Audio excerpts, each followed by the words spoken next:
boys screws loose, they done stripped the bolts on them. Shoulda never sent them to pick up the work for them. Sprayed the park and had my shit inside the car. Marcus Smart boy was shooting with a 36 on him. Said if he wasn't in the rush, they was all goners.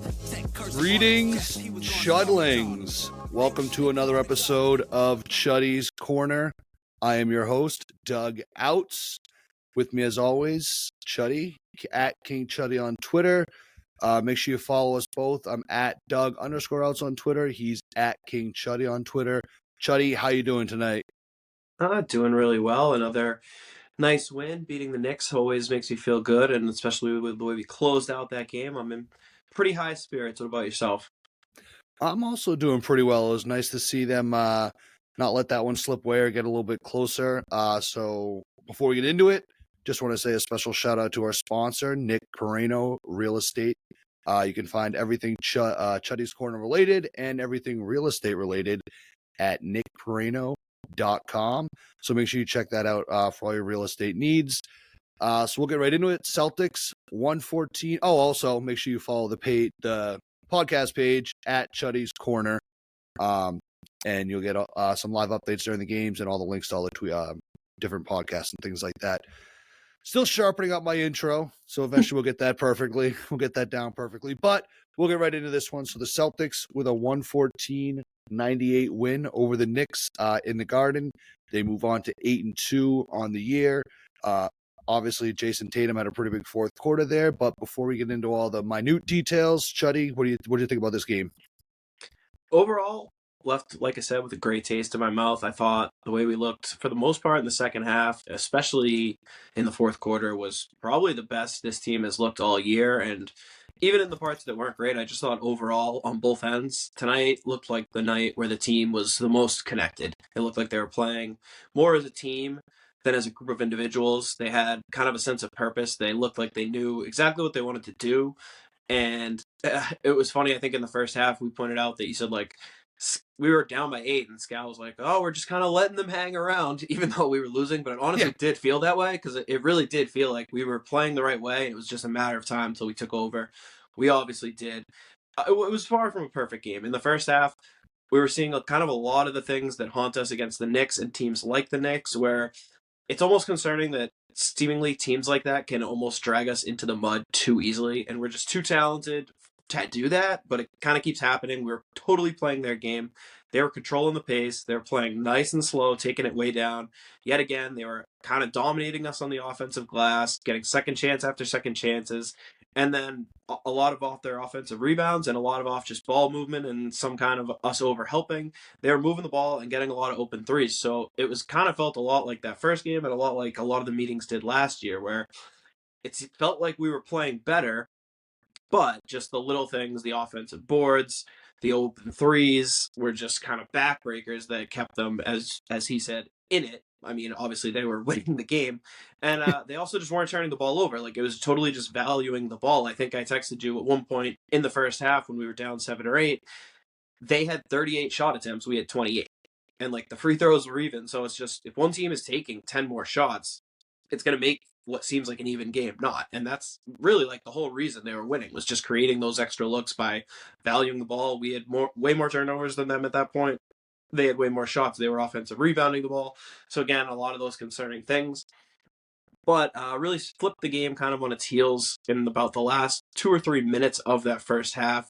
Peyton Pritchard was in there, and Joe went to like a kind of zone pressure out at half court with the point guards. I think it was Jrue and Peyton, or it might have been Peyton and Derek. But either way, they were kind of just started blitzing the ball handles, making it tough for especially Randall when he was kind of operating comfortably out there to that point. Caused a couple turnovers. I think we got 2 run-out dunks and a 3. Closed the half on a 13-4 run and then a 9-2 run and got it to within 1.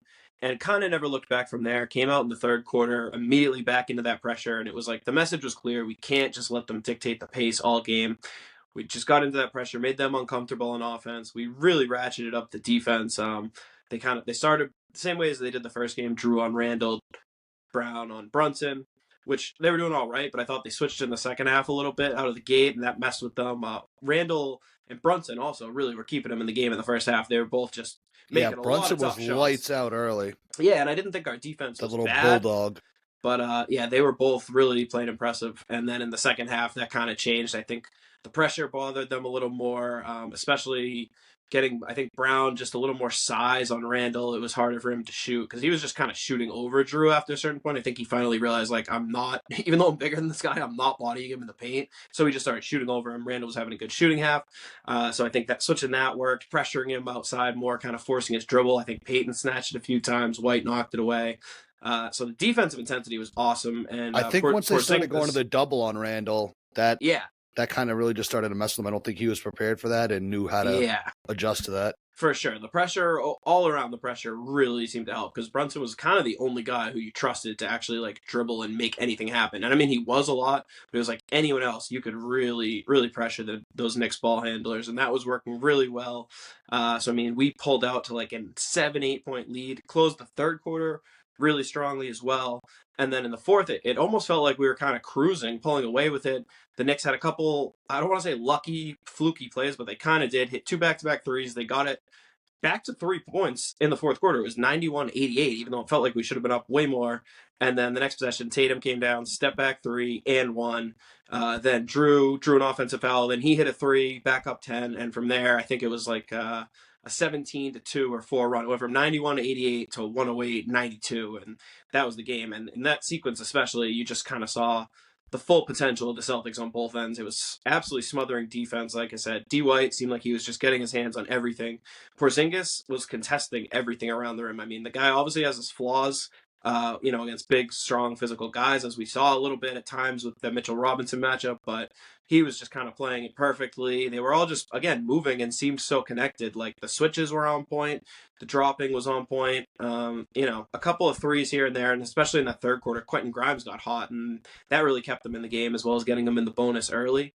But for the most part, once the Celtics kind of ratcheted up those mistakes, and they did, because after halftime, the Celtics actually ended up with more second chance points than the Knicks. I don't think they gave up a single second chance point in the second half.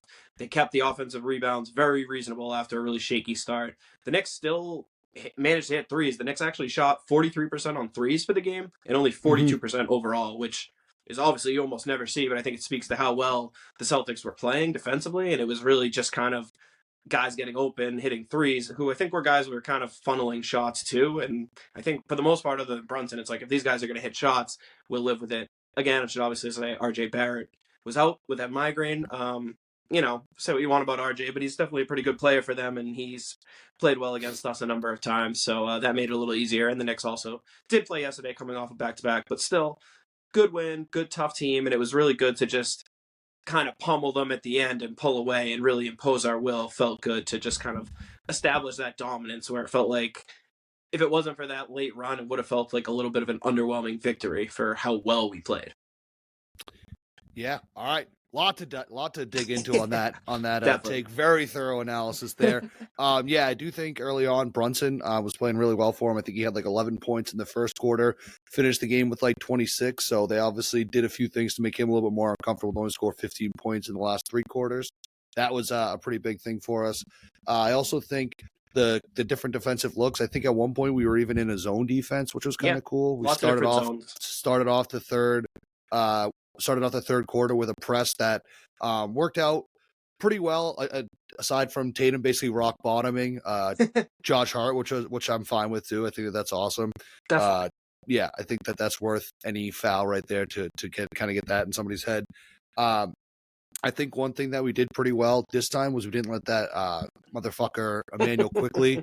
I thought you were going with no, I do have a Frankenstein take, but I'll get to that later. We kind of kept quickly under wraps. He had a really poor shooting night. I feel like he wasn't just kind of getting to all of his spots as easily. He's a fast dude. He's almost like a poor man's Maxey. He sort of reminds me of. I don't know. Definitely. Both Kentucky guards. They played together, I think, at Kentucky too. So, there you go. It's obvious the similarities between them, but yeah. Yeah. So, I think that they did a lot to kind of key in on him because I thought that he played a lot better on us last time as well. Just overall, I think we ratcheted it up. The offensive rebounds were really pissing me off in the first half. That was one of Chuddy's keys to the game, was to keep the offensive rebounds in a wrap, something we didn't do. The 3-point shooting was absolutely getting to me, but I think what happened is we started to get up more shots. Like you had said, we just weren't getting shots up. It wasn't so much that like they were just doing anything crazy. It just was that we weren't shooting enough to be able to take a lead against them. So once we started to shoot more, we took a lead and were able to hold on to that lead. I do think that the defense felt better in the second half, but they only scored seven fewer points in the second half than in the first half. So I feel like the defense overall was pretty good all around. I just think it was more that the offense was able to get going and get shots up. It definitely felt like more stifling. I think that the Knicks were probably missing more shots, which is obviously a testament to the defense. But just overall, I think it was just kind of a tough, gritty win. Those New York Knicks games are never fun. I know people like to say that, it's just the Knicks, and like you said, off a back-to-back without RJ Barrett. But still, it's just a hard game. There's no easy games against these Knicks. So it was nice for us to sort of kind of not lose our cool in that one and just end up pulling out a pretty good win. Tatum going off in the fourth quarter was really nice too. Yeah. He said after the game, like he was missing all the open threes and then he started to make contested threes late in the fourth. Mm-hmm. So again, I just think a lot of that is just sort of his maturity and his growth as a player. I guess if I had to point out a concern for me was I thought that Derek White didn't have really that good of a game today. He hit his first shot with about 2 minutes left, and it was a pretty big three. It put us up, I think, 111-95. So it was a pretty big three, kind of a put away three. But just overall, he sort of just seemed a little bit sort of out of it. He had a couple good defensive plays. I know he had a steal in the fourth quarter too on Brunson. That was like he kind of just snuck up behind him and pocketed him. But I do feel like there was just a few times where he just kind of looked, I don't know, maybe I'm just kind of digging too much into it. He just sort of looked like a little bit like, I don't know, just far away. I don't know what's going on there. He didn't have a great game last game either. I don't think that it's I don't think it's going to be a long-term issue.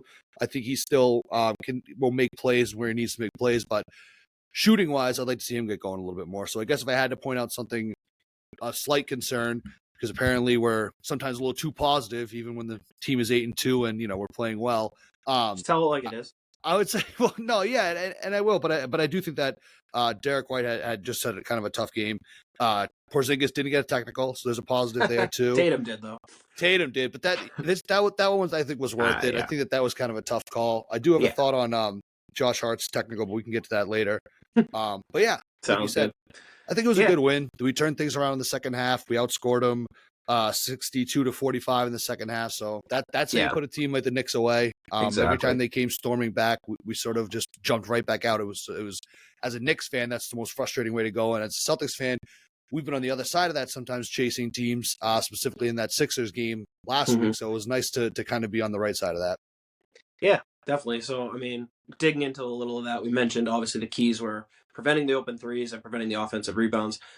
Obviously, those things are kind of tied together because it's like how many times do the Knicks get a back-breaking offensive rebound after we played good defense and then they kick it out and someone has a wide open three. So it seemed like the things kind of went hand in hand. Once we stopped letting up the offensive rebounds, they were just having to work so much harder for everything on offense, and they kind of those cheap, easy looks weren't coming because we weren't letting up the O boards, which is huge. And that's, something that takes commitment from everyone. You saw Hauser was in there battling for rebounds, all the guards. I mean, Pritchard, what a great rebounder. Both those guys off the bench were great. Brown and Tatum. I think I wrote down at one point, like, maybe this is obvious, but I just haven't really like actually processed it in this way. But like, Tatum is our best rebounder. He just is. I don't know that's up for debate. It just seems weird to tall, but I feel like he always just gets a finger on it and he never like brings a ball down. I think he has a lot of like, there's no stat for it, but like assisted rebounds where I think he's kind of like tapping the ball up and it gets to somebody, but you just don't see him come down with the ball the way that you do with Tatum. It's pretty impressive what he does he's a big guy, but he's not that big.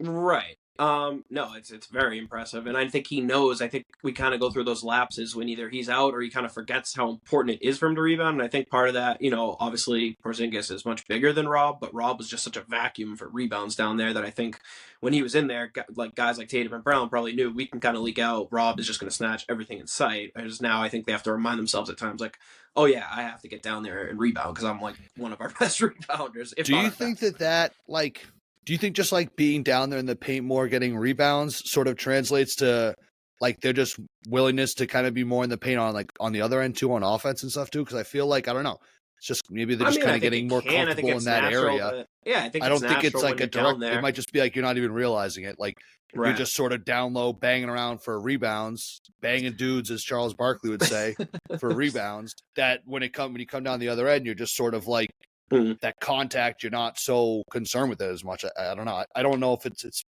not So I think probably that's directly part of related, but it. I think part of it too on the offensive end, and a big thing that was, I really think one of the keys to the game that I noticed from start to finish really was how involved Porzingis was in the offense tonight, Mhm. and how much it just opens everything up for us. Like it was night and day when he was on and off the court, I thought, especially in the first half when we were kind of struggling without him. But it was like the full package. We saw him setting screens, like his two-man game was there with Jalen and Jason. He had multiple screen and rolls for both of them, getting open alley-oops. He had the one that looked like it was going to be an and one, but they just called it on the floor. I mean, stupid call, inexplicable. but great play. And He again, was that was flying just, through the air. yeah, no, made no sense. But that was, again, a result of just him screening. And then in the second half, they switched it up. He was screening and then popping, not rolling. And that led to, I mean, again, that was when you go into the paint, like Mitchell Robinson, basically a great rim protector, but he couldn't leave Porzingis because Porzingis is too good of a three-point shooter. So at that point, he's picking and popping. He's drawing the big outside. The lane was wide open.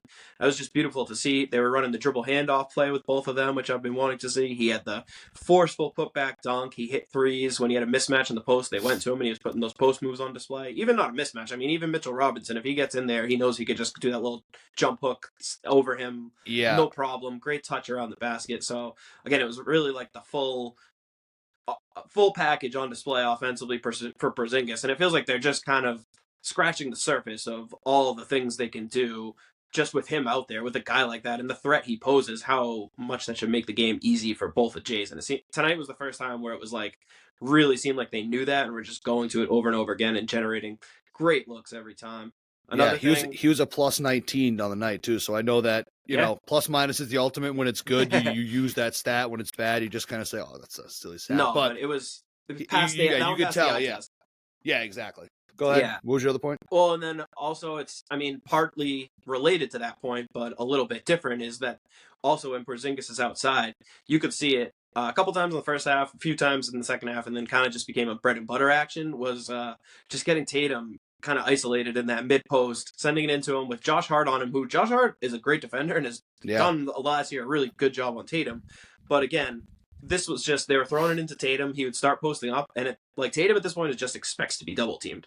So it was almost weird, I think, that they were leaving Hart on him, and he would just do like two dribbles back down, mid range, just automatic. Like he's just automatic in that mid range if there's no help. And when the help does come, he's so good at passing out of the double teams. Like that was what got him started, I thought. Where those fadeaway little baseline jumper, is that the one you're talking about? Yeah. Well, yeah, he did went it like to that three a few times. When I think, yeah, exactly. And I think the defender just couldn't cheat over because twice it was Porzingis. I think one time it was Hauser. And it's like the defender can't leave that guy to go help Tatum. And if he's down there one-on-one, I mean, like I said, Hart's a good defender, but Tatum's going to eat him alive if they keep letting that happen. And he did over and over again. So that was awesome to see. Again, like I said, the score for a while didn't represent how like actually much I liked the process of how we were playing. And again, it seemed like we really kind of unlocked some things tonight. And obviously in the fourth quarter, it kind of all clicked and came together. Just to speak to Derek White, it's funny because at one point I was like looking and he was just having like a tough shooting night and making a couple plays. But I was thinking like, what a blessing it is to have a guy like Derek White, who I feel like that's almost the only thing you can even like negatively, you can only criticize like his shooting. It's like he's never having a bad game, he's just having a bad shooting night because he's just so solid like at everything he does. And in that I thought he was struggling a little defensively early on.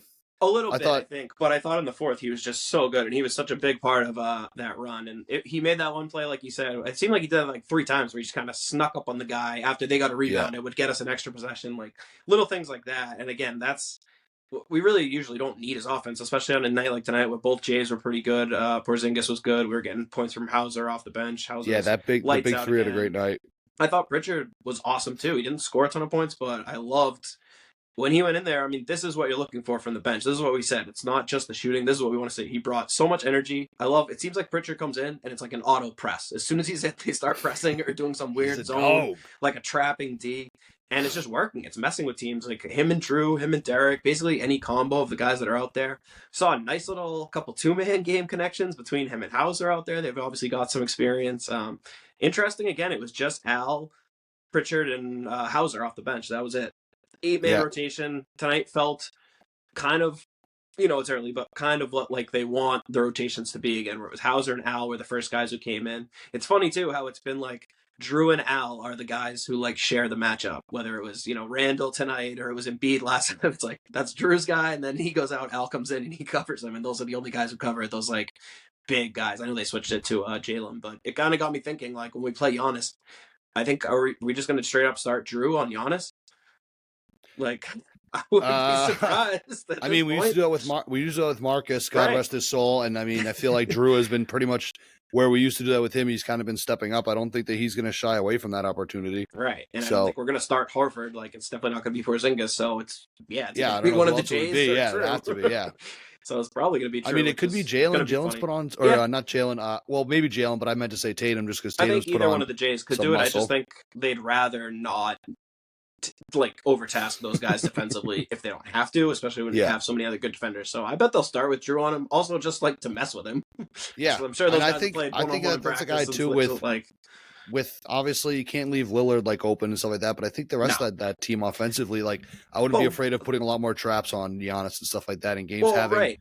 And the rest of our personnel, like Derek White and or Jaylen Brown, can both cover Lillard. Like, he's going to get some points, but those are still two great defenders. Like, Brown has the length and quickness, and White is obviously just amazing at, like, staying on guys, fighting through screens, all that. So, no matter kind of how we swing it, and we were doing that too, like I said, switching up the guys who were especially on Brunson.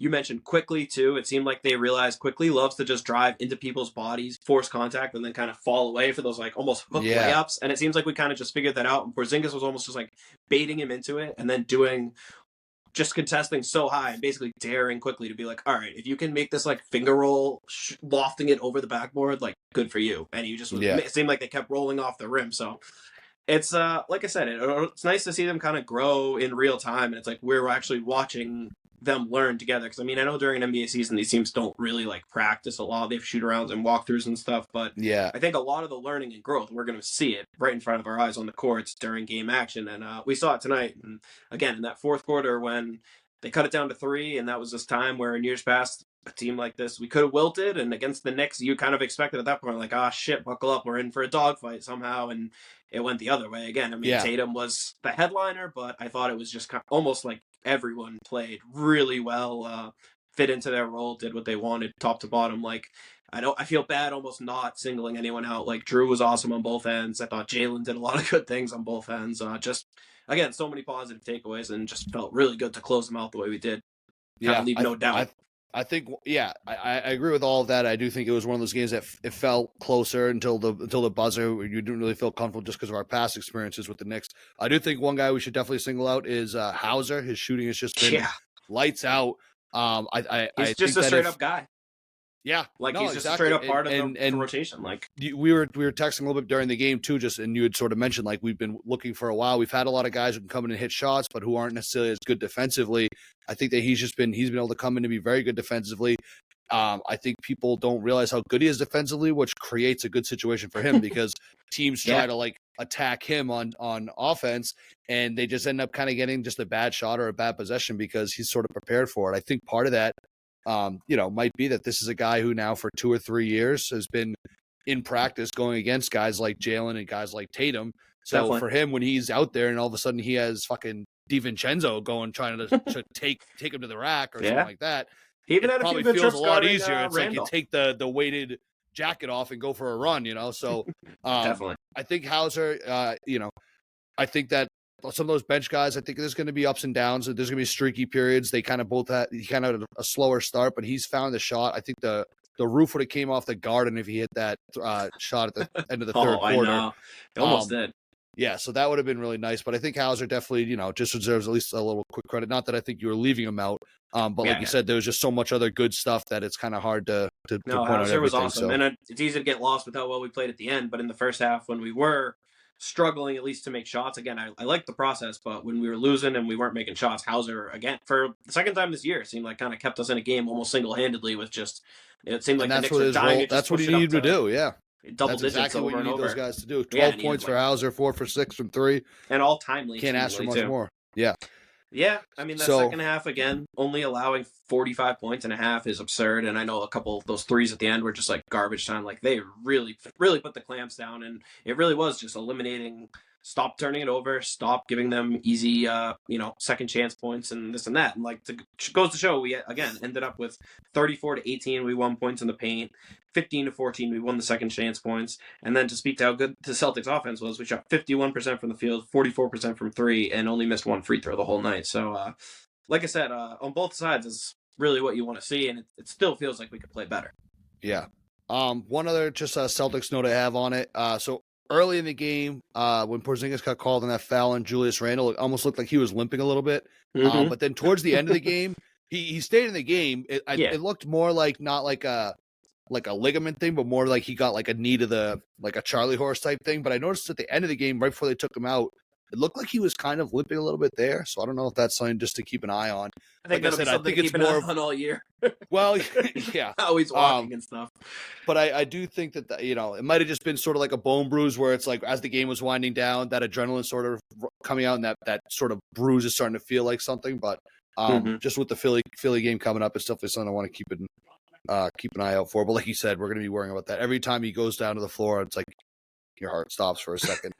Yeah. Real quick too, Jrue Holiday, 15,000 points for his career. Mm-hmm. He's one of 19 active players with 15,000 points, so that's just good to see. Just a longtime veteran who's really coming to his own at a later stage of his career. So seems like Tatum will be there in about 2 weeks. I know, it is crazy. Yeah, it is crazy that he's got 10,000. Tatum just got 10K, and this guy's been in the league for that long. But again, it's still a pretty good achievement. I had one other just sort of thought, and it's not necessarily like an X's and O's thing, but it was when Josh Hart got that technical foul for sort of like barking at the ref a little bit. It definitely looked like he had some choice words for the ref there.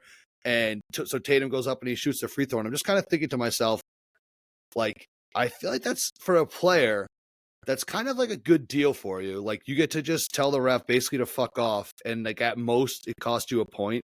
Like, and the guy might miss it. It's like if you were if you're just thinking strictly from like like an Brunson economic standpoint. Tatum free throw. What's that? When Tatum got the tee, Brunson missed the free throw. Yeah, so I was like, I'm just saying, yeah, it's just like just like an economic, supply and demand, whatever. No, it's definitely true. It seems like a great deal. The most it costs you is a point. Obviously, if you lose the game by a point, it looks worse. But in the grand scheme of things, I mean, you got to tell the ref to go fuck himself, and cost you a point. You hang on the rim for a second and a half and get your second technical thrown out. Yeah. No. There was at one point too. He started barking a little bit more, and I was wondering if he was going to get himself tossed. At that point, the value is much more skewed towards the ref. But I do just think, just one shot for getting it. It's got to feel good. At some point, there's got to be some of those players probably like it, are okay with that exchange. Yeah. No, it's definitely true. Yeah, I don't have a whole lot.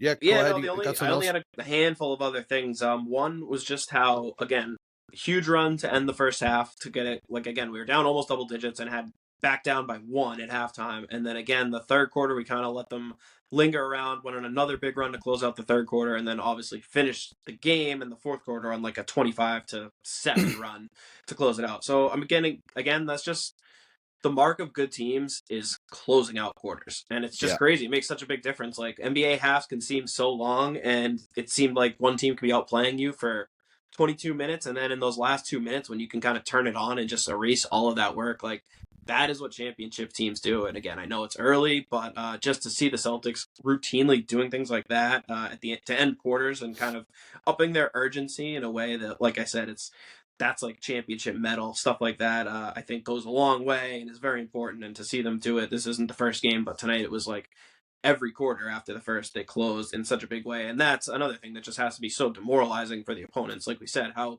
hard the Knicks fought in that first half for them to go into the locker room only up 1. It just has to weigh on you and has to be like, God damn, we just played that good of a half. Rip their hearts out. Yeah, and absolutely. we're not barely even winning. Like, so that is huge and something to keep an eye on. And then the only other thing I was going to say was, again, we kept talking about the second chance points, the offensive rebounds, this and that. And like I said, I texted you that at one point late in the first half, the Knicks had 10 more shot attempts than we had. And then at the end of the game, it ended up 79 shot attempts each. So that just goes to show how much they ratchet up the defense, focus on rebounding.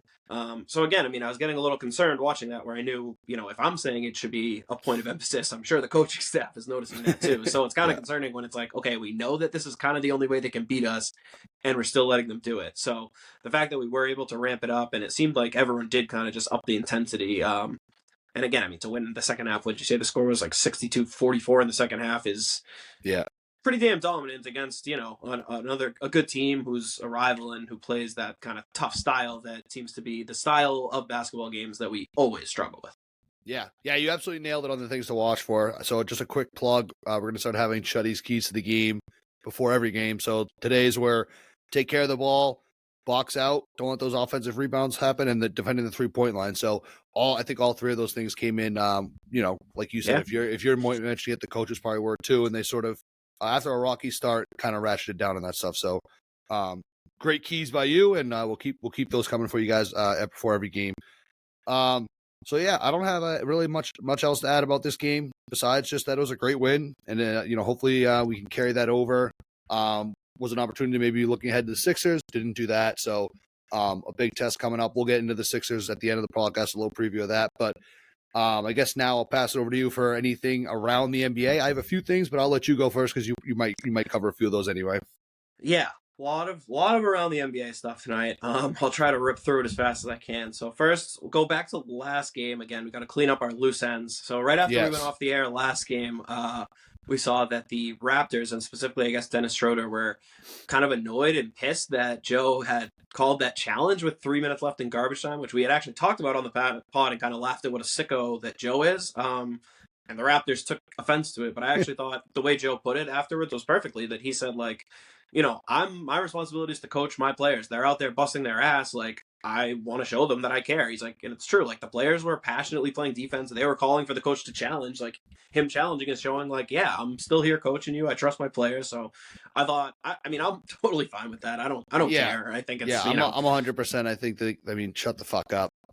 Yeah, sour grapes for them to be bitching about that after losing by like 30. And, it's like, whatever. But anyway.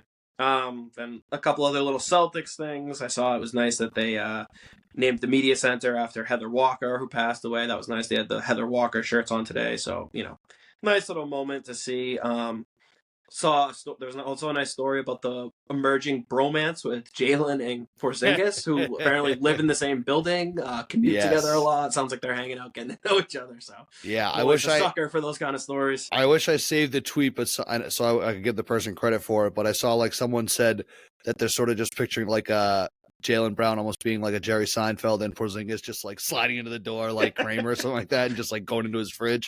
Porzingis kind of looks like the Bizarro Kramer from that episode, if you recall. He does. So that's awesome. Intern will post that screenshot if you can't picture it. But fun story. Like I said, I'm just always a sucker for anything that sounds like chemistry and stuff that just kind of goes into what we want to. I love them carpooling. That's got to be awesome. Yeah, that is funny. That's definitely funny. Another interesting Celtics related story. Grant Williams went on the Kenny Beecham pod and said that basically it was just kind of interesting. I thought that he said the Celtics really wanted him back and were really kind of upset when he didn't go back to them. Which I thought was, who knows how much that's true and how much that's like before the Porzingis trade, after, but just thought it was interesting how he was saying he was kind of like angling to go to the Mavs all along. Again, not really sure what to make of it, just thought it was interesting. And then the only other Celtics thing, which was super interesting and kind of dropped during the game tonight, that a team in the NBL, the Australian Professional League, fired their coach, and the interim coach who just got named is Jason Tatum's dad, which is, I had no idea he was even like involved so heavily in the coaching world. Kind of cool, I guess. I'm not sure. Yeah. I don't know if he and Jason have the best relationship, and it sounded like there were some things in that article about that the way his dad coached him, basically, he just kind of like made Tatum cry all the time and almost turned him off the game, and it like ruined their relationship. But I think it obviously, the results it had on Tatum becoming the player he is are probably, I don't know. It's one of those weird things, but just a weird story that totally got me off guard. Is it like a Jesus Shuttlesworth situation, or? Perhaps. I got to read into that one more. I didn't have time to really dig in. I was kind of, like I said, we don't want to speculate just in case we want to have Tatum as a guest. No, definitely not. Maybe he can come on here to discuss. Yes, great. Yeah, if you'd like to discuss your relationship with your father, the podcast is available. Happy to entertain an open forum. Yeah. So they're getting away from the Celtics, but keeping with the theme of former Celtics. The latest to catch the injury bug, Jay Crowder, went down. I actually didn't even see what the injury was, to be honest. I think it was just saw like the adductor. Yeah, an adductor. You're absolutely right. Going Which to be out for at least 8 weeks. What's an Crazy. adductor? Is that a dumb question? It sounds like something you have to get replaced in your house every 10 years. That's a good question for the intern. I'm not sure. Intern, get way, on that. He'll be out for 8 weeks. Might not seem like much, but he was third on the Bucks in minutes this year. So it just goes to show. We keep talking about how thin the Bucks are. He's they're in trouble. One of arguably still their best wing defender, no matter how washed you might think he is. That is yet another blow to the Bucks. And these former Celtics just can't escape the injury bug. On a somewhat happier Celtics note, did you see the Marcus Smart game-winning assist from the floor the other night? Yeah, that little tap. A vintage Marcus play, like truly. And it's fun to see Grizzlies Twitter kind of falling in love with him and realizing all like the little things that he brings to the team has been somewhat enjoyable, making it a little easier to get over that. It was also a fun game to see him beat the Clippers, of course, now 0-4 since the system has gotten there.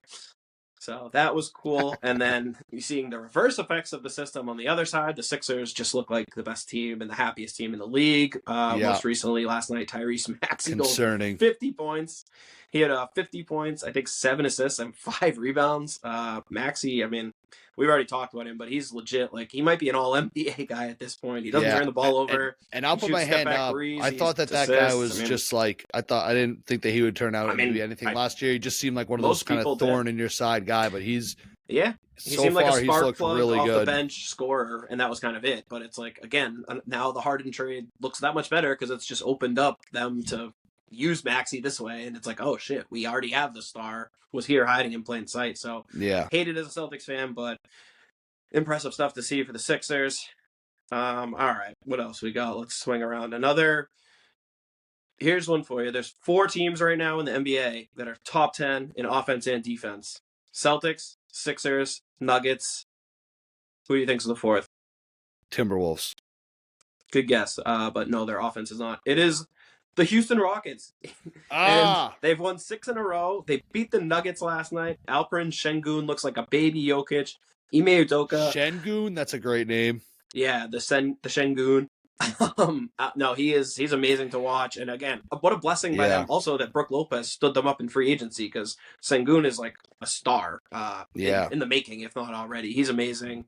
That team looks really good. They're totally bought into Ime ball, and like they were arguably the laughingstock of the league for the last like 3 to 4 years, and he came in and has already changed the culture. I don't know if this will last and they're as good as their record has been so far, but either way, like, they're now a legit franchise. They're a good team, a fun team to watch, and they haven't played defense like this in 5 years, so hard not to tip your hat to Ime. We'll see if they can keep that up. I did have that as one of my around the leagues of just sort of, I think, the reaction from like some Celtics fans just sort of like, oh, like, I can't believe we got rid of Ime, like, blah, blah, and like, I don't know. I just think personally that shit's kind of lame. I think that Joe's done pretty well. I think we're about, we got to the finals with Ime and did. I think that was more to do with Tatum's rolled ankle. I mean, we still may have lost that game to the Heat, but I think that, I don't know. The guy literally fucked his way out of Boston. There's just, we'll never know exactly what it was. It might not have been as bad as people said it was going to be at first. It might have been worse. Who knows? But I just think that the people sort of like saying, like, would you, trade such and so, like, I don't know how serious they are, but I see this shit on Twitter about Ime, and I just think it's fucking stupid. He's there. We have Mazzulla now. The team is playing well. Just like shut the fuck up, basically. Unless you exactly. We do love our listeners though. I'm rooting for Ime. Like I'm just right. over. Yeah, I'm moved on. Yeah, exactly. Yeah. It sucks that the whole situation went down the way it did, but at this point, it's stupid to keep dwelling on it. Houston's a good spot for that level of horniness, though. I think he'll fit in just right there. Couldn't agree more. Speaking of dangerously horny, just this story just rubs me the wrong way. Miles Bridges. Come on. Did you just mean to do that? Speaking of dangerously horny, this story just rubs me the wrong way. Dear God. The Miles Bridges situation is just awful, and it sucks that they can't do something about it. Steve Clifford said that as soon as he's eligible next week, he'll play and he'll have a big role on the team. And this guy is just a scumbag in every sense of the word. And again, the fact that nobody from the Hornets to the league to the legal system in this country can seemingly like step in and stop this from happening. Just sucks. Like, as a fan of the NBA, I mean, the Hornets are a good, fun, young team to watch. Why they want to bring this in is beyond me. Like, I feel like it would just be better for the culture of the team and the fan base and the young core you have to just tell this guy to kick rocks and be like, we don't give a shit about losing the asset. You're just an asshole. So I wish that would happen. It doesn't look like it's gonna. Yeah, I didn't realize that he was this close to coming back, but yeah. That it's guy, on the verge of happening. That is one player who does not have an open invite to be on Chuddy's corner. Definitely not. Camera went out, Chuddy. Oh, there you go. I think I'm back. Low battery warning. So we got to wrap this up within 10%. I think we'll be all right. I only got a few more. Our old friends in Miami, the Heat, absolutely rolling as well, 5 in a row, and it's coincided with Tyler Hero going out with a sprained ankle. Are we?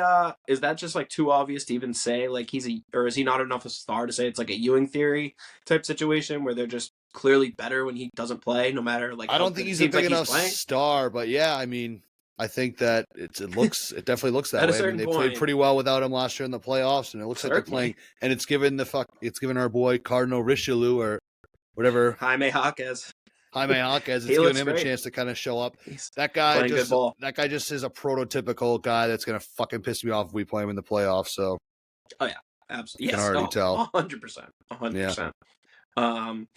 Another interesting thing to watch: the Pelicans is already they finally have their 2 stars healthy, and things don't look good at all. The floor spacing is awful. There's too much. The Brandon Ingram Zion fit just might not work. And Zion had a somewhat troubling press conference yesterday where he looked extremely frustrated, basically just kept saying, like, I'm doing my best to buy in and try to play my role. Why that is his role right now, I have no clue. I don't know. Something needs to change because with the talent they have, it should not be this bad. So just something interesting to keep an eye on. I don't know if Zion and Ingram both will make it through the season on that team.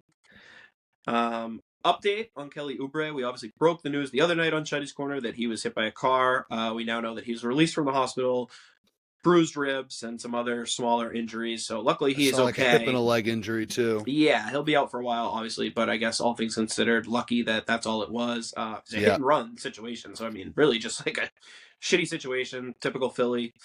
Scumbag Philly fans. I mean, hate to see it, but again, just overall happy that he's okay and it's nothing more serious than that.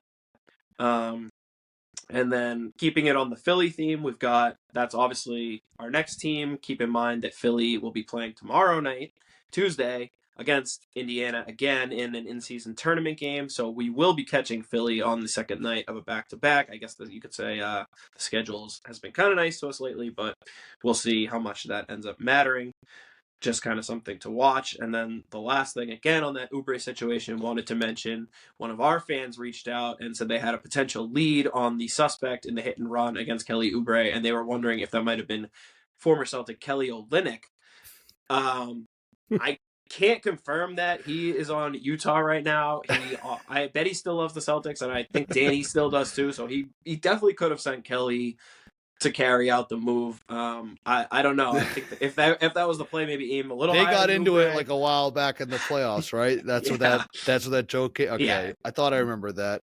So just something to monitor, and wanted to shout out our fan for the insightful comment. And again, something I'm happy we'll have to talk to Nick, see if he can put together the funding to send our intern to Philly to maybe get some boots on the ground and see if we can investigate that one a little further. That'd be some great content. Yeah, see if we can get to the bottom of that situation. But, other than that, I think that's probably a good place to stop for around the league. There's a few other teams I want to hit on, but I'd rather do it in more depth when we have some more time. All right, I just have real quick, and we'll go. Hopefully, your battery will maintain it. I did see the Anthony Edwards and Draymond Green thing last night. Just love that.